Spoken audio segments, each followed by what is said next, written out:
celui que l'on appelle Maximien, il faut bien reconnaître que l'on ne sait que ce que son œuvre même nous dit. Son œuvre qui connut d'ailleurs un succès certain, puisqu'elle est en réalité présente dans plus de 50 manuscrits qui sont copiés entre le 9e et le 16e siècle, donc une tradition manuscrite extrêmement riche. Mais dans ces élégies, qui se présentent pourtant comme autobiographiques, la part de vérité est sans doute bien inférieure à la part de la fiction. Et de fait, l'identification même de l'auteur et la datation de l'œuvre ont posé des problèmes et ont donné lieu à des prises de position assez tranchées. Premier point sur le nom de l'auteur. Alors malgré des attributions fantaisistes dès le XVIe siècle, il y a eu notamment un fameux faux, peu importe, l'auteur du recueil serait bien le Maximianus Tuscus, Maximien l'Étrusque, cité dans la Sfragis de la 4e élégie, ses origines étrusques désignant en contexte plus probablement qu'un ancrage effectivement toscan, un ancrage romain de vieille souche. Le deuxième problème lié à l'identification de l'auteur concerne directement la datation. Malgré des tentatives de datation beaucoup plus tardives, envisagées déjà à l'époque de la Quellenforschung, à la fin du XIXe siècle par Riese, et plus récemment défendue par une philologue autrichienne qui s'appelle Christine Radkovitch, et qui propose une datation de Maximien au IXe siècle, parce qu'elle est elle-même spécialiste du Haut Moyen-Âge, donc elle a un peu tendance à tirer la couverture à elle, mais en effet, c'est assez fragile. Bon. Elle faisait, oui, de fait, parce qu'elle était spécialiste de Cédulus Scotus, de Maximien, un contemporain de Cédulus Scotus, un mot parce qu'elle voyait des clausules métriques très proches, bon, enfin on les retrouvait déjà chez Venance Fortuna, donc c'était quelque chose qui en réalité remontait comme très souvent à une troisième source. Donc indépendamment de et malgré ces tentatives, il est fort probable que notre poète ait écrit son œuvre dans la première moitié du VIe siècle, dans un milieu socialement et intellectuellement élitiste, et peut-être peu après la mort de Boès, qui joue un rôle important mais ambigu dans l'œuvre, nous en dirons un mot, et à proximité aussi des notes de Pavie, à certains aspects de l'œuvre duquel les élégies gagnent à être comparées. Je dirais à présent un mot sur le corpus en lui-même. La poésie de Maximien, dont nous avons conservé 6 pièces, pour un ensemble de 686 vers, a traditionnellement été considérée comme l'une des dernières expressions de l'élégie latine. Dans ses poèmes, il est vrai que le poète chante avec des accents saisissants de déploration une poésie du regret. Regret dans le présent, époque d'une insoutenable vieillesse qui lui est plus pénible que la mort, mort attendue elle-même comme une délivrance, mais aussi regret dans le passé, à l'évocation des souvenirs d'une jeunesse marquée par des amours tumultueuses et variées. La première pièce, qui est de loin la plus longue, puisqu'elle comporte 292 vers, mêle récit biographique de la jeunesse du poète, qui est alors chaste et pudique, déploration de la vieillesse, on y viendra directement, et appel à la mort. La deuxième élégie, 74 vers, rappelle les relations passées du poète avec Lycoris, la première de ses Poellae, qui, à présent, le repousse au profit de plus jeunes amants. La troisième élégie, 94 vers, est un récit de la liaison du poète avec une autre Poella, dénommée Aquilina, et se distingue par l'intervention de Boès, donc philosophe, magister officiorum du roi Théodoric, et puis martyr socratique de ce même roi, comme nous le rapporte évidemment la Consolation de philosophie. Et dans cette pièce, la figure de Boès intervient pour conseiller au poète, pour conseiller à Maximien de vivre pleinement son amour pour Aquilina, avant de le féliciter dans un second temps d'avoir su résister à la passion, de façon très probablement ironique.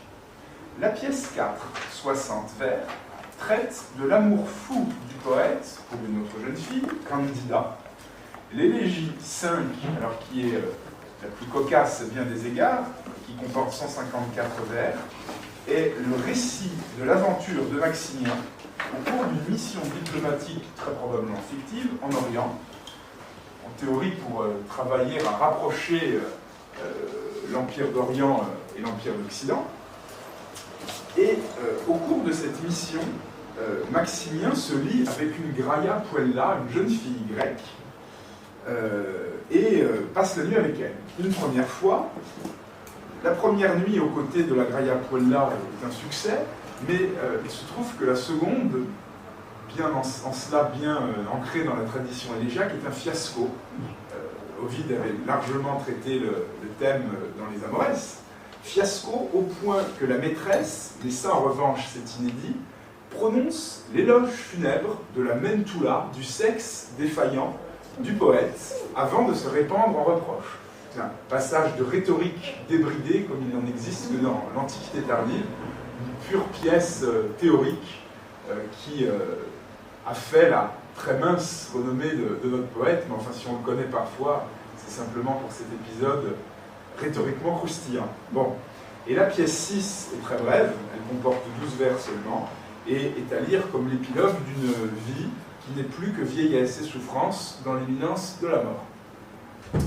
Alors, du personnage qui doit être soigneusement distingué de l'auteur, les élégies donnent, au demeurant, une apparence constamment changeante. Il semble d'ailleurs nécessaire d'insister sur l'importance de la notion d'éthos dans le recueil, tant Maximien prend le soin de construire des postures variées au fil des situations et des âges de sa vie, tant il modèle des discours et des poses propres à manifester des tempéraments mouvants. Alors, me direz-vous, quelles sont les conséquences de cette posture en perpétuel mouvement sur la pratique tardive du genre élégiaque, en général, et puis aussi sur la figuration de la passion. Je crois qu'autant Maximien est un grand lecteur et un fin connaisseur de l'élégie augustéenne dont il hérite pour la retravailler, autant il ne me semble pas être un poète strictement élégiaque, si on s'intéresse à des normes de généricité précises. Et en réalité, si l'on se fonde sur le critère de la composition de l'œuvre, question poétique, il apparaît que Maximien est sans doute plus qu'élégiaque, un poète typiquement tardo-antique, porteur de l'esthétique de son époque probable, et par conséquent prompt à s'enraciner dans une filiation générique pour la faire évoluer et même la détourner de l'intérieur. Bon, ça, ce sont des questions de politique qui se posent en permanence à l'époque dont je m'occupe. On n'a pas le droit dans l'Antiquité tardive d'écrire une pièce s'inscrivant dans une généricité particulière sans rechercher l'onction de la tradition, ne serait-ce qu'en apparence, quitte à la faire bouger de l'intérieur une fois qu'on a fait allégeance, si j'ose dire. Et c'est d'ailleurs à la lumière de tous les écarts manifestes par rapport à un canon augustéen de l'élégie, si tant est qu'il existe, que l'on mesure une pratique nouvelle du genre de l'élégie à l'époque tardive. J'en prendrai un exemple tout à fait caractéristique qui est lié au sujet qui nous occupe aujourd'hui. Cet exemple, c'est la définition même du personnage élégiaque. Il y a un usage qui est bien établi, c'est le personnage élégiaque en tant que jeune homme plein d'avenir, les cheveux au vent, qui refuse d'aller faire son service militaire, qui refuse de s'intéresser à la politique, c'est un peu faites l'amour, pas la guerre. Et par rapport à cette tradition qui a été bien établie par le canon augustéen, Maximien innove en créant une figure nouvelle, la figure du vieil élégiaque, qui n'avait pas été jusqu'alors dépeinte. Pour Maximien, l'éthos du vieil élégiaque est d'ailleurs un vêtement commode. Il lui offre en effet une synthèse entre les vertiges d'un amour contrasté, ce qui nous rapproche de la tonalité élégiaque du type des amours d'Ovide, et la déploration sur la vieillesse, l'exil de soi à soi et la mort, qui nous rapproche d'une tonalité élégiaque beaucoup plus près de celle qui accourt dans les tristes d'Ovide, donc les élégies d'exil. Du point de vue fonctionnel, en revanche, il n'y a sans doute pas d'unité. Derrière ce voile élégiaque, bien des mouvements, bien des changements de ton, de forme, attestent d'une conception profondément ludique de la poésie, malgré la noirceur que Maximien se plaît à lui donner, et quitte à poser la question de la sincérité du poète et d'un éventuel maquillage des postures jusque-là affichées. C'est la raison pour laquelle j'ai appelé mon petit topo entre fiction autobiographique et posture rhétorique, c'est-à-dire que, en réalité, celui qui aurait l'audace, mon inconscience, de prendre pour argent comptant ce que nous dit Maximien, serait très probablement dans l'erreur. On y reviendra. Voilà, donc ces premiers éléments de contexte à présent en place, je vais en venir plus directement au sujet de votre séminaire annuel, et par conséquent m'intéresser tout particulièrement à la première élégie, qui en réalité nous offre la déploration de la vieillesse, qui est sans doute la plus saisissante de toute la littérature latine. Donc cette première élégie, qui est aussi, je vous l'ai dit, la plus longue, commence en réalité par un appel à la mort. Et elle comporte une description tout à fait saisissante de la décrépitude physique, morale et intellectuelle dans laquelle le personnage est tombé. Maximien est désormais privé des sens. Sensibus expertem, vers 121. Il entend beaucoup moins bien, iam minor auditus, vers 119. Il a beaucoup moins de goût, gustus minor, vers 119. Moins de vue, ipsa caligant lumina, 119-120. Moins de sensibilité tactile, vix tactu noscere certaqueo, vers 120. Moins d'odorat également, nullus dulcis odor, vers 121. Son esprit est, pour ainsi dire, embrumé par l'oubli, avec une référence mythologique au Lété, en letea meam subeunt oblivia mentem, référence au Lété qui est d'autant plus intéressante que, contrairement à la poésie élégiaque d'Ovide, qui est extrêmement attachée à la fable d'une manière générale, et trouve dans la mythologie des allusions extrêmement poussées qui donnent beaucoup de finesse à son œuvre, en réalité, au contraire, Maximien, lui, a une conception beaucoup plus scolaire de la mythologie. Maximien ne se souvient plus de lui-même, donc oublieux de lui-même, et il paraisse en ressassant ses malheurs, vers 124-126. Il ne chante plus, lui qui chantait dans la 4e élégie, c'est le passage consacré à la Sphragies, il est amoureux, dit-il, d'une cantatrice, et pour montrer son amour, il chante. Le fait qu'il soit amoureux d'une cantatrice ne pouvant pas ne pas susciter le fait que lui-même pousse sa chansonnette. Donc, il était dans sa jeunesse amateur d'art, de chansons tout particulièrement. Il n'en aime plus du tout, il n'en chante plus du tout désormais.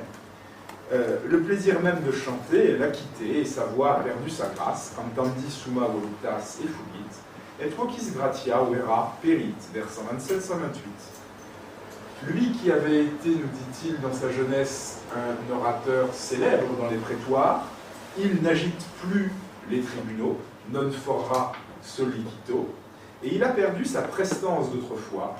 Il n'est plus que l'ombre de lui-même. Ipsaque me species quandam dilecta reliquit, et videor formae mortus et semeae, et je semble être mort à ma propre beauté. Il a désormais un teint livide et cadavérique, pallor et exsanguis funereusque color, sa peau s'est desséchée, ses muscles se sont raidis, et ses mains crochues grattent jusqu'au sang ses membres galeux. Et lacerant uncaes cabida membra manus, vers 136. Ses yeux, qui étaient jadis rieurs, pleurent sans fin. Quondam ridentes oculi nunc fonte perenni deplangunt poenas nocte dieque suas. Et la belle ligne de ses sourcils, qui était très harmonieuse par le passé, a été remplacée par une forêt touffue. Ispida silua, vers 140. Il a du mal à lire, car les lettres se dédoublent. Il voit tout à travers un brouillard permanent, nous dit-il. Les plaisirs les plus simples de la vie et le fait même de se nourrir, tout simplement, sans parler de plaisir, lui est nuisible. Iam dulces et pulae deliciaeque nocent. Les maladies et les périls de toutes sortes le guettent, mais les remèdes eux-mêmes n'ont plus aucune utilité. C'est, dit-il, comme de vouloir soutenir un édifice qui menace ruine. On a une métaphore architecturale ici qui est tout à fait récurrente dans ce passage, presque systématisée. Et on a beau, nous dit-il, mettre ici ou là des étais, un jour ou l'autre, tout finit par s'effondrer, car la base n'est pas saine. De toute façon, les vieillards n'ont plus droit au plaisir, il en est parfaitement conscient. On leur reproche d'être élégants, d'aimer encore plaisanter, festoyer ou chanter, mais cela devient une honte pour eux. Et compte tenu de leur état de déliquescence physique, ils ne devraient pas socialement avoir droit à ces petites formes de plaisir social. Crimen amareiokos, crimen konouia cantus. Le mot crimen, donc mot technique relevant de la rhétorique judiciaire, hein, le crimen c'est le chef d'accusation, le grief, est tout à fait récurrent dans notre corpus. Malheur à ceux dont les joies sont autant de reproches. O misericordium gaudia crimen habet. Le vieillard fortuné ne peut donc plus profiter de ses biens.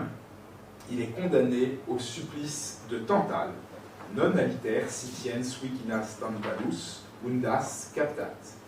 Il est ainsi comme le dragon qui veille dans le jardin des Hespérides, sur des fruits d'or qui ne sont pas à lui. Donc il a été littéralement dépossédé de ses biens. Quelle est la conséquence de ceci? Eh bien, c'est que le vieillard devient crédule et imbécile. Credulus et stultus. Il est dans la perpétuelle célébration du passé et il méprise le présent. Il pense qu'il a le monopole de la science, de la sagesse, de l'expérience, et à force de se prendre pour un sage, il en vient à déraisonner, à radoter, ressassant toujours les mêmes choses, jusqu'à baver sur ses paroles. Vers 102, et alloquium conspuit ipse sum. Ô vieillards, écrit-il, qui n'ont plus que la force de radoter. O sola fortes garultate senes. Physiquement, le corps ne cesse de se voûter et de se rapetisser. Le vieillard ne voit plus que la terre d'où il est né et où il est sur le point de retourner, à faveur d'un motif bien connu. Prona senectus, terram qua genit est, et reditura videt. Et le personnage, à ce stade de son existence, finit par aller à quatre pattes comme un tout petit enfant, quadrupes ut parvolus infans, en se traînant sur le sol dans la crasse. La chaleur, comme le froid ou le vent, l'accable. Aucun climat, aucun milieu ne peut lui convenir. Urimur aestu, fribus et aora nocent. Le sommeil l'abandonne, ou s'il dort parfois quelques heures, il est poursuivi par une foule de cauchemars, qui sont décrits au vers 249-252. Le vieillard n'a plus d'amis, il est exposé aux reproches, au mépris, à la violence. Iurgia contemptus, violentaque damna secuntur, nec quisquam extantis praebet amicus open. Ces jeunes esclaves, garçons et filles, ne prennent même plus la peine de l'appeler maître. Donc on parlait tout à l'heure d'une forme de dépossession des biens.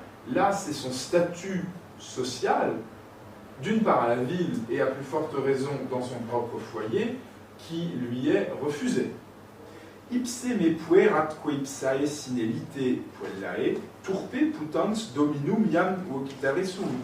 Donc mes esclaves eux-mêmes et mes servantes, sans que cela donne lieu à réprimande, considèrent qu'il est honteux de s'adresser encore à leur maître, entre parenthèses. entre guillemets, excusez-moi. Ses employés donc se moquent de lui, de sa démarche, de son physique. Irrident Gressus, irrident denique vultum, vers 285. Et, cruelle ironie du sort, lui qui ne voit quasiment plus rien, il voit tout juste assez pour prendre conscience de ce que les autres se moquent de lui. Une forme d'ironie tragique face à la décrépitude physique dans son dernier stade. Bref, pour essayer de récapituler les choses à l'issue de cette description très longue, mais qui procède, du point de vue de la technique poétique à l'œuvre, d'une véritable accumulation, Maximien est un mort-vivant. Le personnage est un mort-vivant. Cette idée revient à plusieurs reprises. Au vers 117-118, le poète écrit qu'il est mort en grande partie depuis longtemps et qu'il prend vivant le chemin du Tartare, me vero eutantis defunctum partibus solim. Ensuite, Maximien, perdant la vue, se plaint que, je cite en traduction, le jour lui est arraché sans que vienne la mort, et qu'il est donc comme enfermé dans le Tartare. Et ripitur sine morte dies, caligine caeca, septum tartareo quis neget esse loco.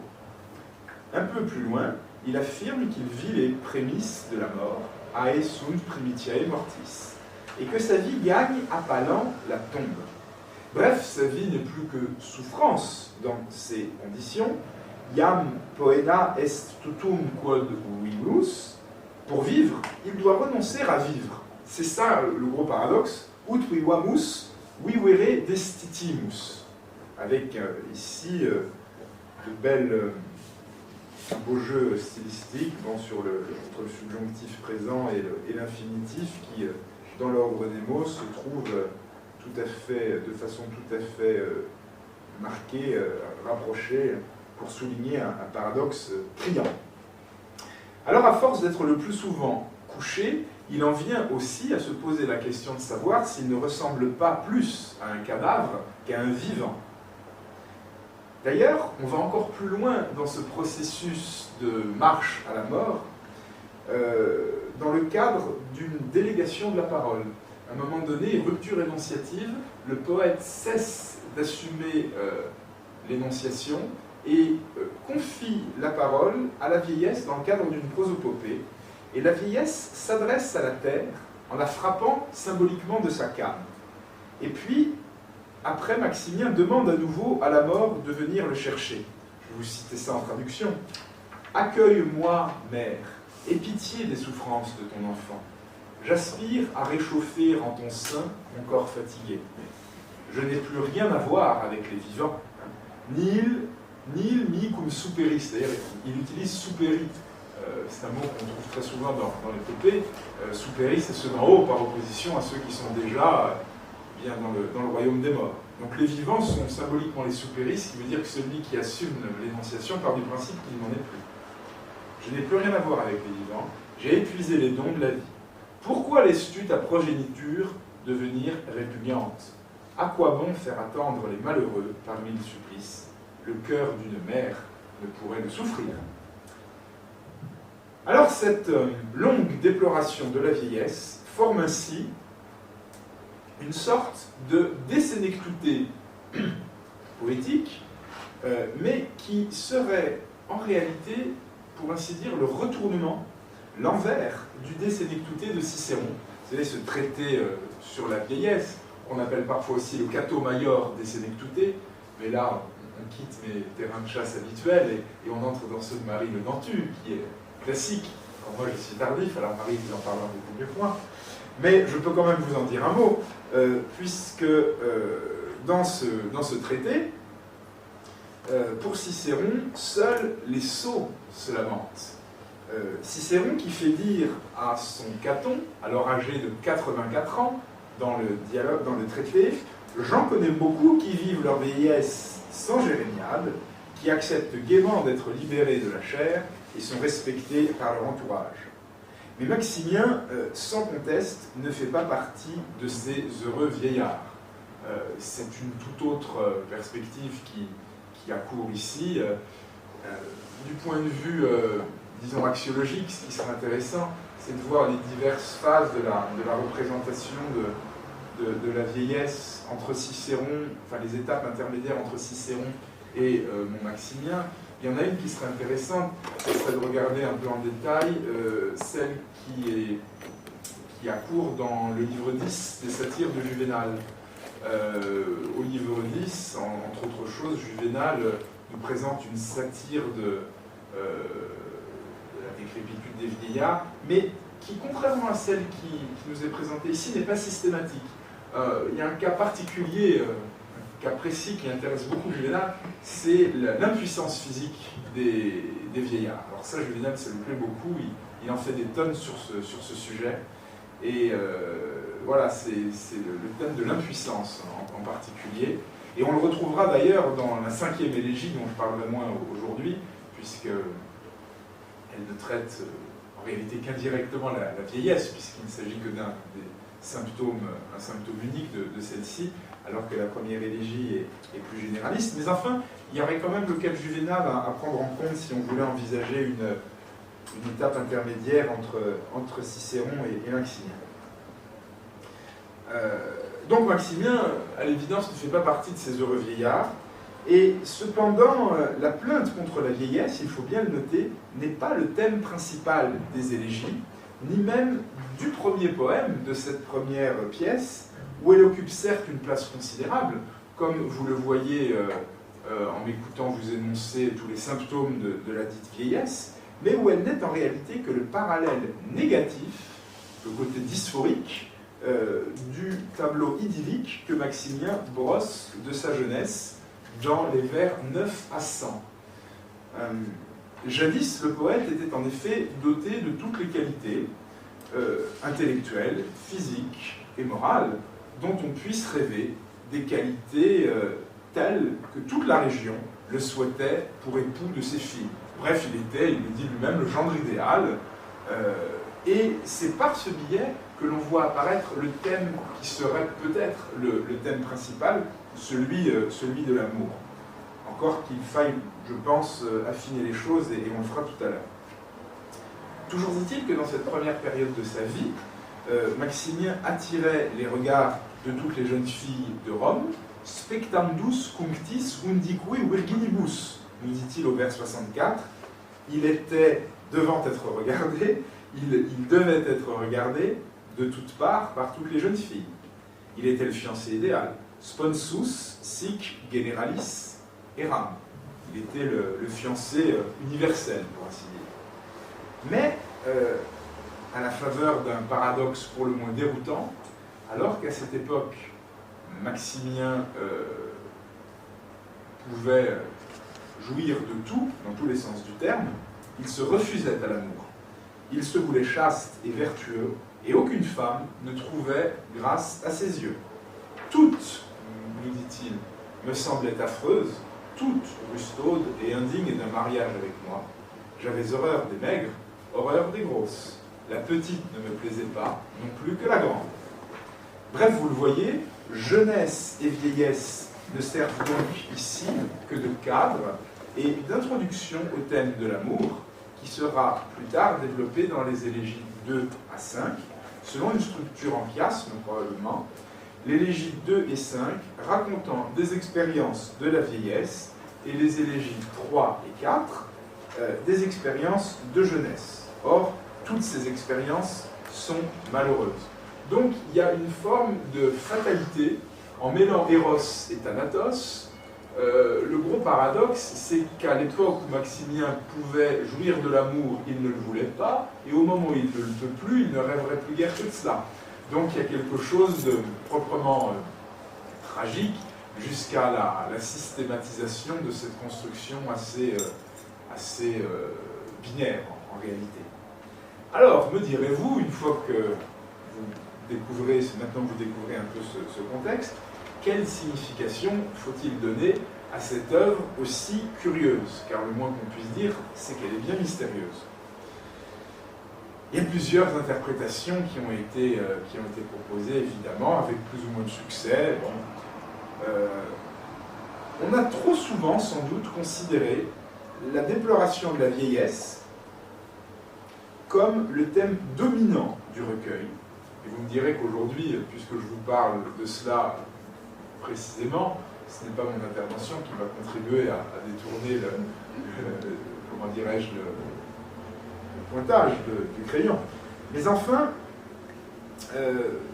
on a parfois vu seulement dans l'œuvre un De Senectute à l'envers, alors que le thème de la vieillesse et la plainte contre l'âge ne sont en fait qu'une des époques, ne relèvent que d'une des époques dans lesquelles est située l'exposition du thème unique, celui de la vie sentimentale et amoureuse de Maximien.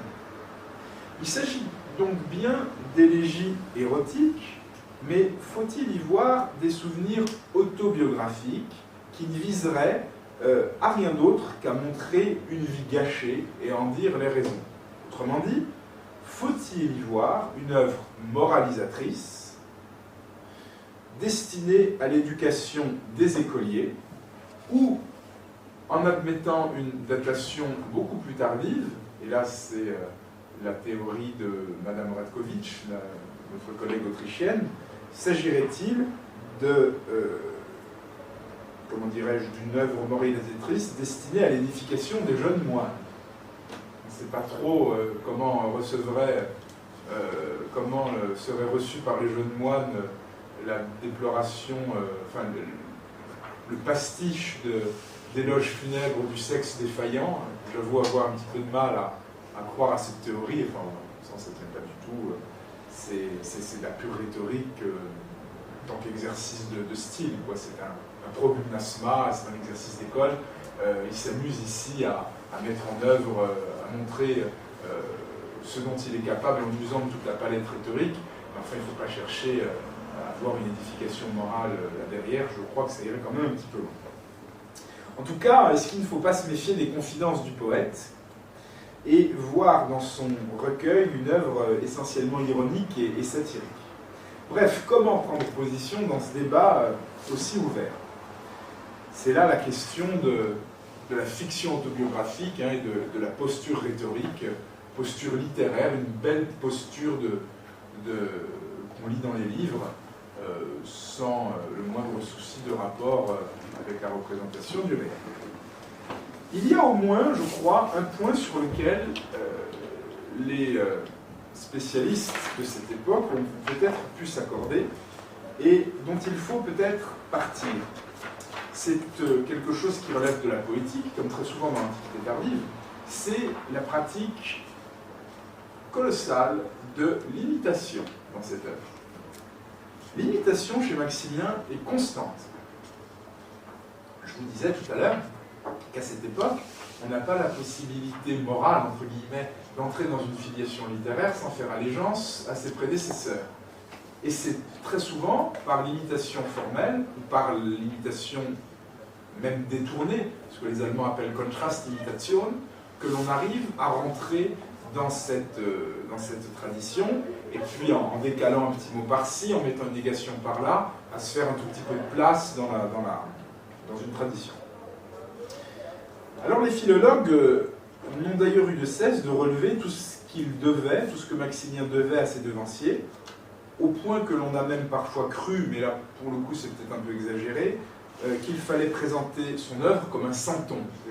Le centon a eu énormément d'importance dans l'Antiquité tardive, les centons virgiliens en particulier, je pense au centon de Proba, et puis même des centons chez Ozone, le centon nuptial, on a pléthore, sans parler des centons chrétiens évidemment. Mais on n'a pas encore étudié de près le sens et la nature de ces imitations. Or, je crois qu'on aurait du mal à comprendre un texte comme celui de Maximien sans passer par une étude attentive des rapports qu'il entretient avec toute cette tradition littéraire. C'est là sans doute un sujet qui ferait l'objet d'une étude spécifique, à l'évidence, mais on peut quand même attirer l'attention sur quelques points essentiels et qui seraient de nature à infléchir un petit peu le débat. L'idée c'est quoi? C'est que si Maximien imite constamment les élégiaques augustéens, Tibulle, Properce et surtout Ovide, auxquels il emprunte formules, thèmes et idées, il ne leur ressemble guère. C'est-à-dire qu'il y a des emprunts formels, mais très probablement le décalage, une fois identifiés les emprunts en eux-mêmes, est-il plus grand quand on compare le point de départ et le point d'arrivée. Et on pourrait même aller dire, et j'ai esquissé cette idée il y a 5 minutes, que Maximien est même aux antipodes de l'idéal élégiaque. Vous savez que les poètes augustéens sont jeunes, Maximien est vieux. Ils sont pauvres, lui est riche. Ils étaient au service de Vénus, Maximien n'en a plus la possibilité physique. Et même jeune d'ailleurs, il leur était assez différent. Il était aimé de toutes sans en vouloir aucune, et il s'était en quelque sorte engagé dans une militia castitatis, c'est-à-dire une défense farouche de la chasteté. Bref, Maximien a sans doute détourné en tant que poète l'élégie en utilisant pour cadre de son récit deux thèmes qui ne sont pas étrangers à la poésie érotique, mais qu'elle n'avait jamais abordé sous cet angle, celui de la vieillesse et celui de l'impuissance. C'est là qu'on trouvera directement la satire 10 de Juvénal. Tout le recueil repose ainsi sur un contraste anti-élégiaque, c'est ce que je vous disais. Dans sa jeunesse, Maximien pouvait faire l'amour, mais ne le faisait pas, et à présent qu'il est vieux et que sa poêle-là, Lycoris, l'a quitté pour plus jeune que lui, il voudrait le faire, mais il en est désormais incapable. Et le poète souligne lui-même ce contraste à la fin de la pièce 4, lorsqu'il écrit « Et aujourd'hui, toute ma vie se désole sans péché, et le vieillard que je suis a honte de ne pouvoir fauter. Les vices me désertent, le plaisir s'enfuit indigné, et je n'arrive pas à ne pas vouloir ce que je ne peux plus. » Ainsi, le recueil est en contraste si flagrant avec l'élégie classique que il me semble qu'on ne peut pas ne pas l'envisager comme une forme de réécriture ludique du genre élégiaque, une sorte de parodie, de pastiche, ou, si l'on préfère, ce que Genette dans Palimpseste appelle un hypertexte, en relation de transformation et d'imitation avec son hypotexte.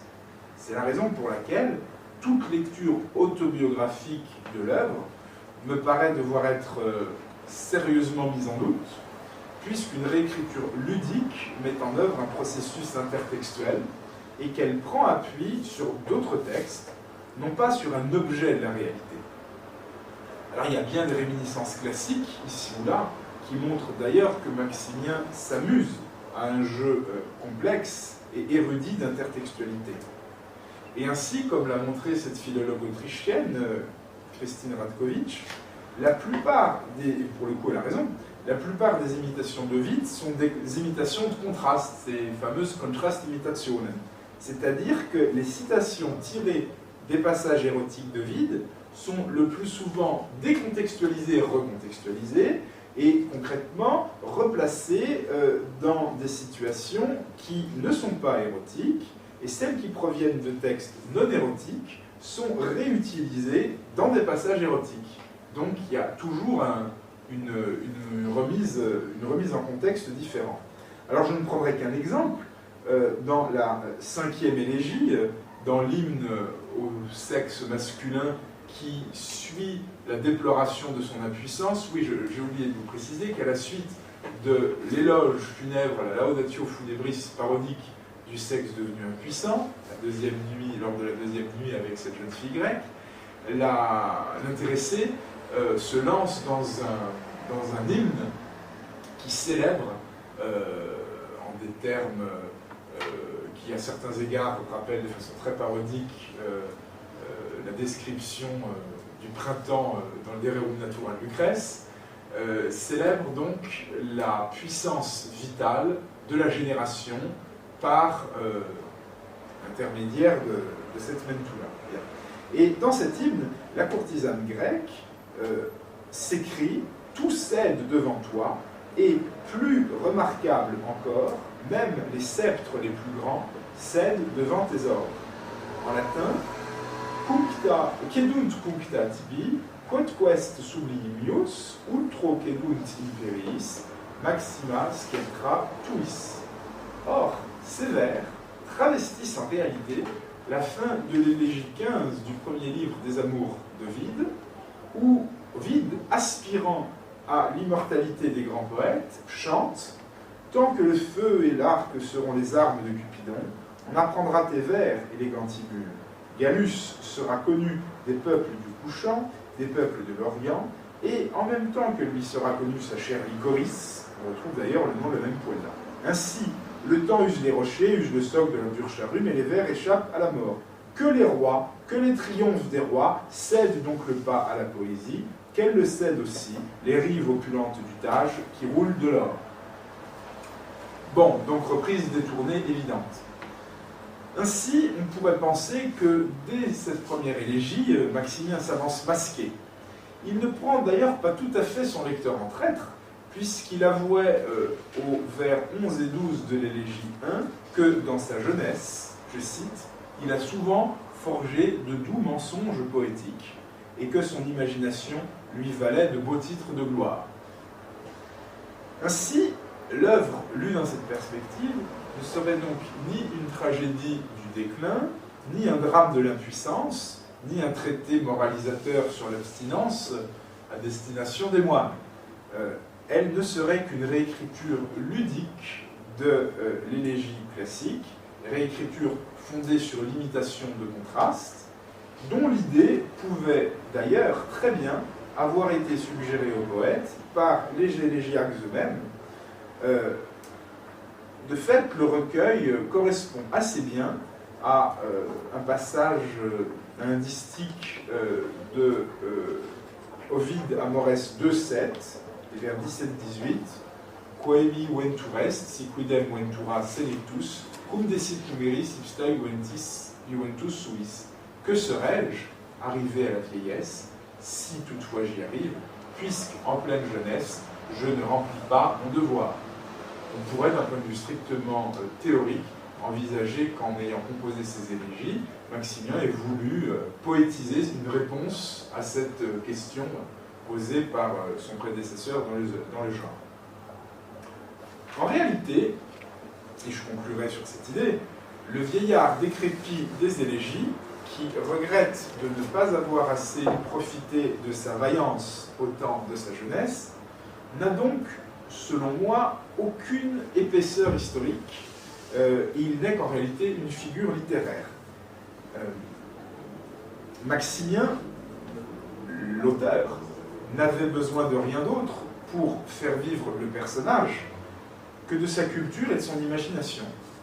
La critique a peut-être trop souvent tiré des allusions, en effet très réalistes, toute la concrétude du réel, à Boès et à l'ambassade en Orient, dans les conditions que je vous ai expliquées, des arguments en faveur de l'interprétation autobiographique.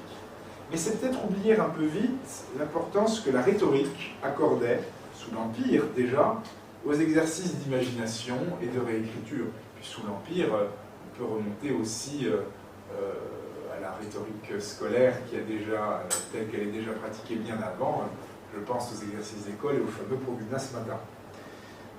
Les productions rhétoriques donnaient lieu à des discours gratuits qui n'étaient suscités par aucun événement réel, pure fiction, et qui n'avaient aucun impact sur le réel.